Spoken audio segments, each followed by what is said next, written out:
तो राइस का ग्लिसमिक लोड है 58, चाहे वो ब्राउन राइस हो, चाहे वो ब्लैक राइस हो, कोई भी राइस हो, उसका जो ग्लिसमिक लोड है वो 50 प्लस ही होता है, तो कभी भी नहीं खाना चाहिए। उसके साथ मोस्टली हम खाते हैं दाल, तो दाल का ग्लिसमिक लोड होता है 20 प्लस, ठीक है। तो दाल को आप लिमिटेड मात्रा में खा सकते हैं, लेकिन अगर आप राइस और दाल दोनों चीजें खाते हैं तो इसमें अच्छा ग्लिसमिक लोड का सोर्स नहीं है। तो आप क्या करें, पहले आप राइस, और राइस के साथ में अगर आप ऑयल या फिर घी अगर ऐड करते हैं तो घी का जो ग्लिसमिक लोड है वो है 0, ठीक है। और उसके साथ में अगर आप कोई भी वेजीज ऐड करते हैं तो वेजीज का जो ग्लिसमिक लोड है वो 5 है।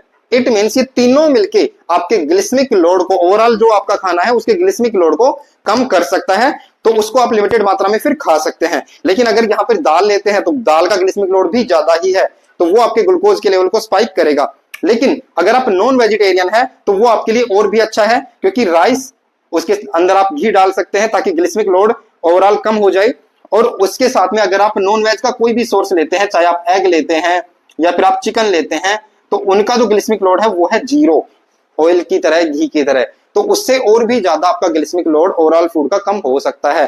सबसे पहले सैलेड खाएं, उसके बाद में राइस और वेजीज मिक्स करके खाएं ताकि आपका ग्लूकोज का लेवल स्पाइक नहीं करे।